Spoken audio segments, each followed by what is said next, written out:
Caros telespectadores, graça e paz a todos vocês, em o nome de Deus e de seu Filho Jesus. Nós vamos hoje dar continuidade ao nosso bloco do Catecismo. Nós estamos estudando quem é Deus. Quem é esse Deus no qual nós devemos crer, devemos dar glória e devemos adorar? É um Deus qualquer ou ele tem uma série de qualidades e atributos especiais que definem-no como um único e verdadeiro Deus? Nós vamos iniciar hoje um estudo das qualidades dos atributos de Deus individualmente. A santidade, a individualidade, a justiça e algumas coisas mais. Antes disso, eu quero pedir a vocês que entrem em contato. Nós temos divulgado um e-mail para contato e um endereço para correspondência. Entrem em contato. As perguntas mais comuns serão respondidas no programa e as dúvidas também. Nós já temos uma pergunta do Rafael. Ele quer saber o que é a oração de Jabez. Se é algo bíblico ou algo inventado pelo homem. Nós vamos responder essa pergunta no nosso próximo bloco. Por enquanto, nós estamos ficando com a natureza e as qualidades de Deus. O que é a santidade de Deus? A santidade de Deus representa duas coisas. Uma é a separação. Deus transcende todo o universo. Deus criou um universo fora de si. Ele está acima e além do universo. Então, toda a ideia de santidade, do homem, de coisas, objetos referentes ao templo, ela traz, em primeiro lugar, uma ideia de separação. Mas no caso de Deus, e somente no caso de Deus, além dessa separação, a santidade de Deus traz também uma ideia de perfeição moral. Não há sombras no ser de Deus. Não há dúvida, não há vacilo. Não há contraposição. Deus não se contradiz. Deus não pretende executar o que Ele não quer. Deus é absolutamente santo. A santidade de Deus é também a perfeição moral de Deus, pelo que Ele se torna o padrão de moralidade e santidade para toda a humanidade. Vejamos o que nos diz a Bíblia. Livro do profeta Jeremias, capítulo 10, verso 10. Mas o Senhor é verdadeiramente Deus. Ele é o Deus vivo e o Rei eterno. Do seu furor treme a terra, e as nações não podem suportar a sua indignação. Deus, sendo santo, Ele se indigna com o pecado do homem. E pelo seu poder, tremem as nações. A santidade de Deus é um atributo divino pelo qual Ele faz de si mesmo o padrão único de santidade e justiça para toda a humanidade. O que é o bem? É o que nos agrada? O que é o mal? É o que nos desagrada, o que nos choca? Não é assim. O bem é aquilo que está de acordo com a vontade de Deus. O mal é aquilo que contraria a vontade de Deus. Então nós, como homens, para saber o que é bom e o que é ruim, nós temos que conhecer a palavra de Deus. Senão, nem isso nós sabemos, porque o homem é mutável ao longo de toda a sua vida. O que é bom para nós numa determinada época é ruim em outra. O que é mal para nós numa determinada época é bom em outra época. Dependendo das circunstâncias, do que está acontecendo, da nossa cultura, do que vamos aprendendo, da nossa situação familiar. A vontade do homem é sempre limitada por aquilo que nós não conseguimos. Não adianta eu querer mundos e fundos, sabendo que eu não vou conseguir. Então nós já temos uma limitação primária na nossa vontade, que é o poder. Eu posso querer ganhar na Mega Sena do fim do ano aí, mas e daí? Eu vou ganhar? Eu posso querer uma Ferrari, mas eu não tenho dinheiro para comprar nem uma bicicleta. Então a vontade do homem está sempre limitada ao poder de realização. E sempre circunscrita ao meio ambiente em que ele vive.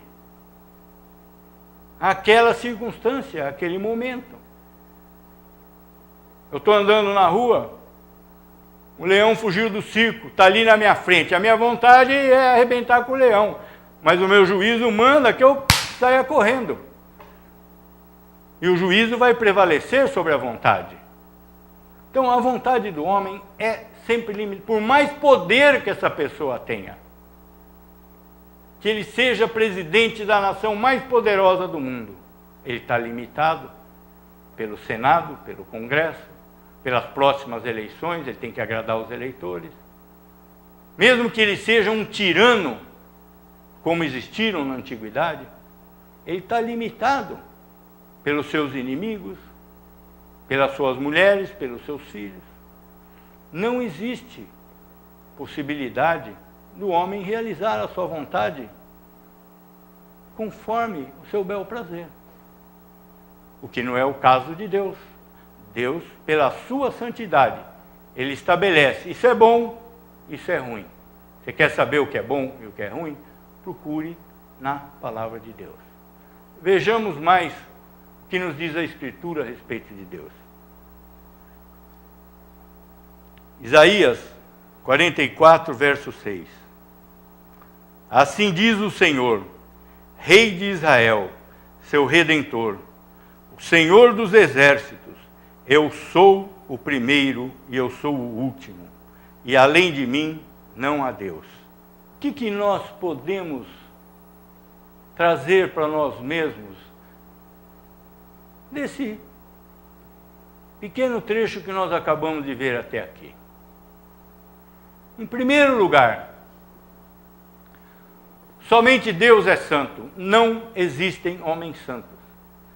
Quando Deus se refere a uma coisa, ao candelabro do templo, ao propiciatório do templo, ao homem, e diz que é santo, essa santidade significa apenas que esse objeto, essa pessoa, foi separada por Deus. Foi tirada do mundo, foi separada do mundo. Não significa que ele deixa de ser pecador. Todos somos pecadores até o último dia de nossas vidas. Mas alguns são separados por Deus. Então, se a santidade de Deus traduz uma qualidade de perfeição moral, a santidade do homem não traduz essa qualidade de perfeição moral.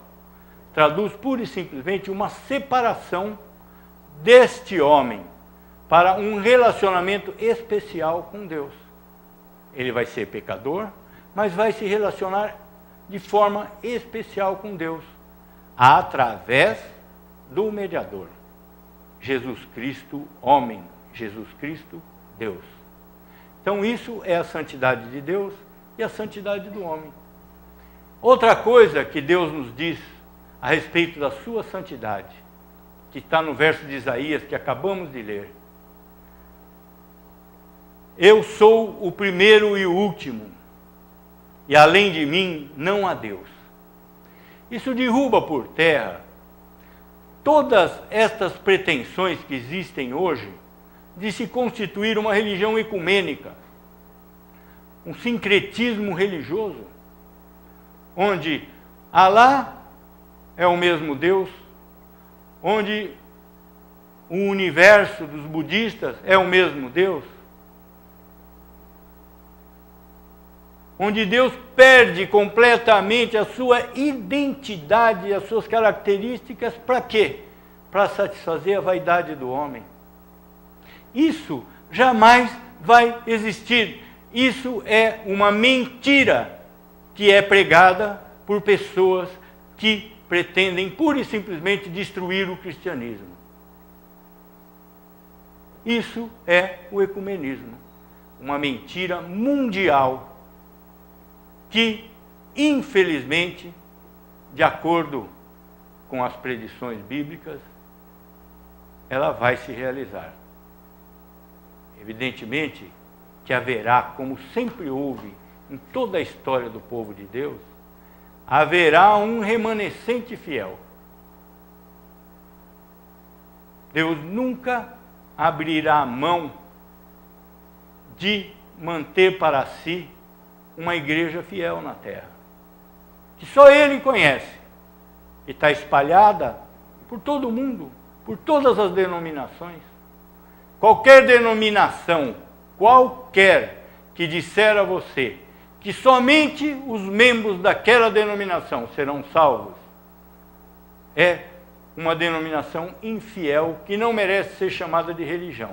É certamente uma seita, seja ela do tamanho que for. A igreja não detém o poder de salvação. O poder de salvação está eternamente nas mãos de Deus, através de um único ser em todo o universo, que é Jesus Cristo. Ninguém precisa de um ministro religioso, ninguém precisa de um ícone ou de uma outra pessoa para se chegar a Deus. Aliás, não precisa e não consegue. O único caminho é Jesus Cristo. Então, é isso. Pela sua santidade, Deus é o único Deus. O Deus da Bíblia, o Deus da Trindade divina, o Deus que nos deu um mediador, um redentor para nos salvar. O Deus que adota cada pessoa justificada como seu filho. O Deus que, através do Espírito Santo, nos dá um novo nascimento e nos transforma em novas pessoas que anseiam por Deus, que anseiam pelo Salvador. Vejamos agora mais uma das qualidades de Deus, que é a independência de Deus.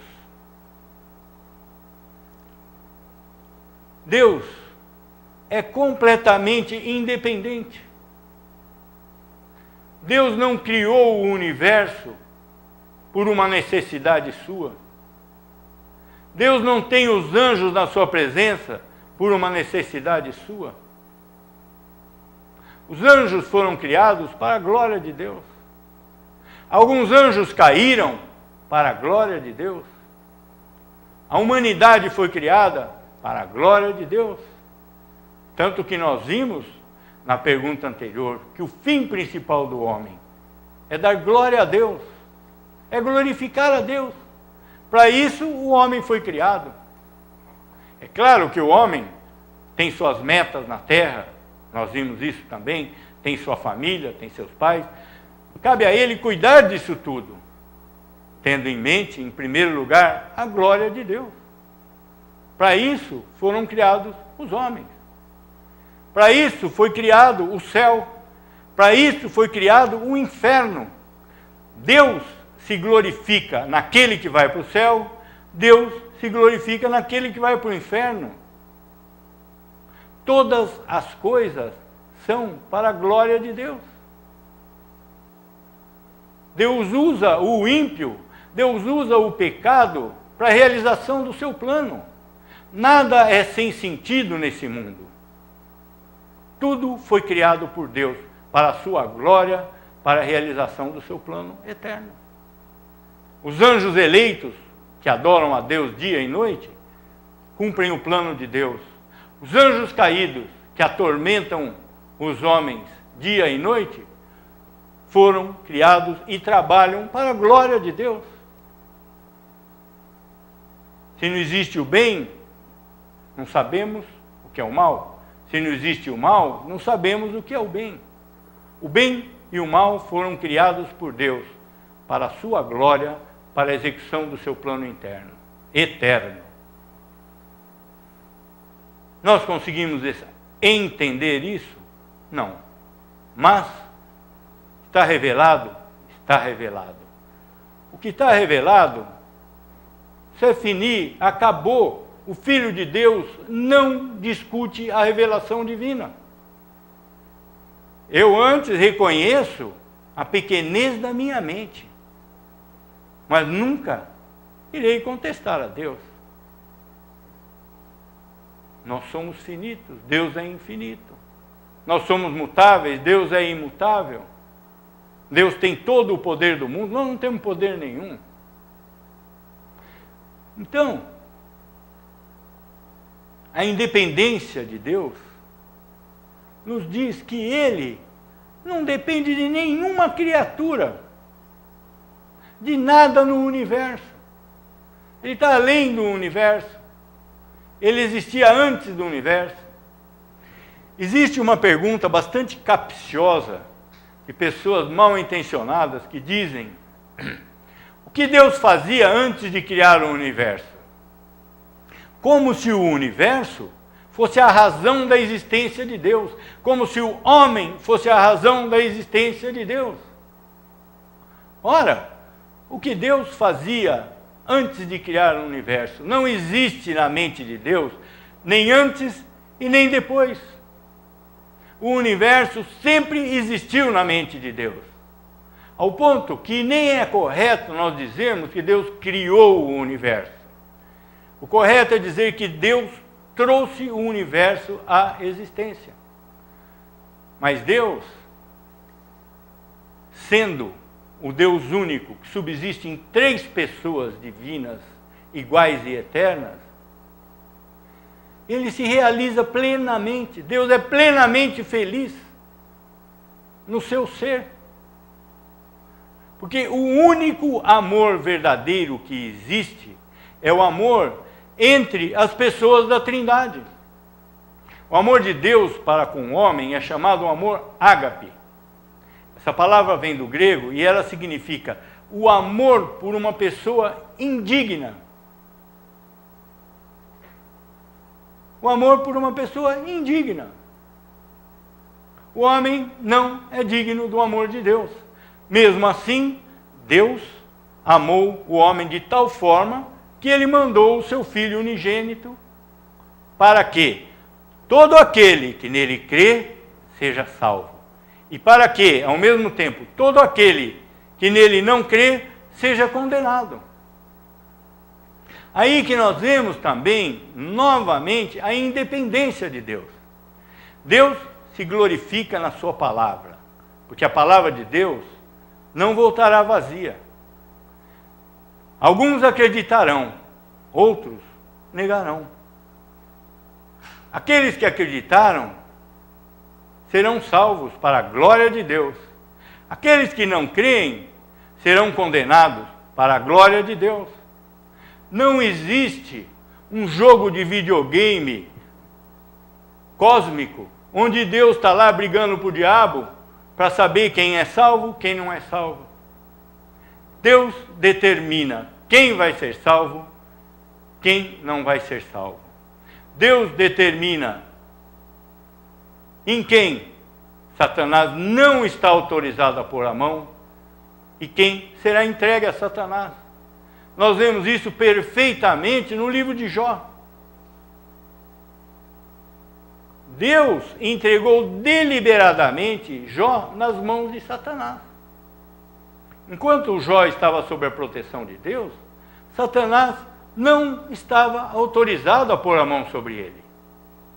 Ele foi lá e pediu a Deus: posso?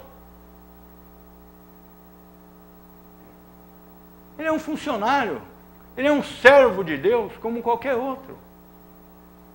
Judas traiu Jesus para executar o plano de Deus. Foi castigado, porque o fato de Deus determinar as coisas não retira a responsabilidade do homem. Só Deus é independente. Vejamos o que nos diz o salmista. Salmo 36, verso 9. Pois em ti está o manancial da vida. Na tua luz vemos a luz. Na tua luz vemos a luz. Como que a luz de Deus, que vive na luz inacessível, que jamais foi vista por algum homem, mas aqui está escrito que na luz de Deus vemos a luz. Como que essa luz de Deus se manifesta aos homens? Em Jesus Cristo. Jesus é a luz de Deus. Está escrito no Evangelho de João que Jesus, o Verbo de Deus, é a luz que alumia todo o mundo. Então, quando Deus nos diz no Salmo que na luz de Deus vemos a nossa luz, nós vemos essa luz em Cristo. A mais perfeita manifestação de Deus. Essa independência de Deus, ela também é extensiva a Jesus Cristo. Que, apesar dele ter uma natureza humana de ser perfeito homem, ele também é perfeito Deus. Jesus diz claramente: ninguém toma a minha vida, eu a dou, porque eu tomo de volta. Isso é independência, que o homem não tem. Nós podemos dar a nossa vida, mas jamais a pegaremos de volta. Ao passo que Jesus diz: eu dou a minha vida, ninguém toma a minha vida. Eu dou e eu pego de volta. Isso é independência. Isso é independência. Jesus Cristo ressuscitou da morte pelo poder do Pai, pelo poder do Espírito, pelo seu próprio poder. Ele se submeteu ao poder do Pai, porque ele veio à terra em forma de servo. Mas a independência é uma qualidade que ele jamais perderia, a não ser entregando conscientemente por um tempo. Isso é o amor de Deus. Esse é o trabalho de Cristo.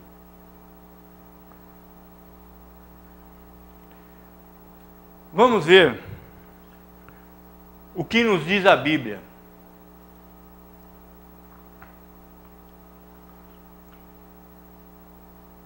A respeito da independência de Deus. Ele faz tudo que é da sua vontade. Ele decreta tudo o que é da sua vontade. Ele realiza todos os decretos. E quanto a nós? Qual é a nossa posição diante disso? Vejamos. Romanos, capítulo 11, versos 33 a 36. Ó profundidade da riqueza, tanto da sabedoria como do conhecimento de Deus.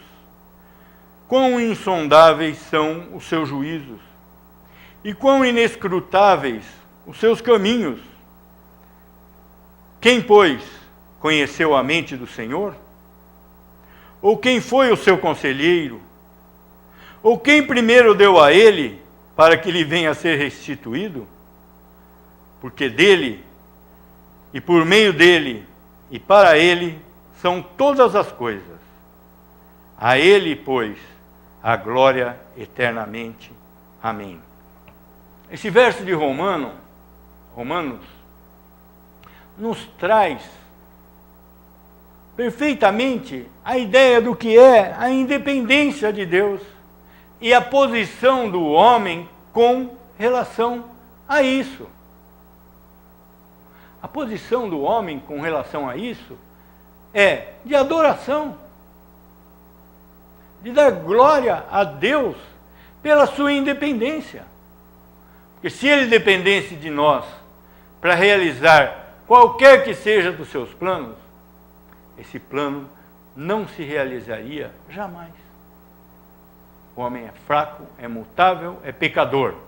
Essa é a nossa realidade. Essa é a realidade na qual nós vivemos. Louvado seja Deus, por não depender do homem, por não depender de anjos, por não depender de criatura alguma, por não depender das forças naturais, que estão completamente sob o controle de Deus, por não depender de absolutamente nada, além do que está nele mesmo. Então isso nos traz uma certeza, que é a seguinte: todas as coisas que Deus desejou, Ele decretou. Todas as coisas que Ele decretou, Ele determinou. Todas as coisas que Ele determinou irão acontecer no tempo, de acordo com a providência de Deus. O que é a providência de Deus? A providência de Deus nada mais é do que o estrito controle das coisas que foram determinadas na eternidade e que devem acontecer no tempo. Nós, homens, vemos as coisas se sucedendo no tempo. E nesses tempos modernos, se sucedendo cada vez mais rápido, a um ponto que nós não conseguimos apreender todas essas coisas. Mas tenhamos certeza de uma coisa, irmãos: todas estas coisas acontecem pela vontade de Deus. No próximo bloco, daremos continuidade ao conhecimento de Deus, com novos atributos e qualidades divinas. Estejam atentos. E oremos agora. Pai nosso que estás no céu, santificado seja o teu nome. Venha o teu reino. Seja feita a tua vontade, assim na terra como no céu. O pão nosso de cada dia nos dá hoje. Perdoa-nos as nossas dívidas, assim como perdoamos os nossos devedores. Não nos deixe cair em tentação, mas livra-nos do mal, pois teu é o reino, o poder e a glória para sempre. Amém.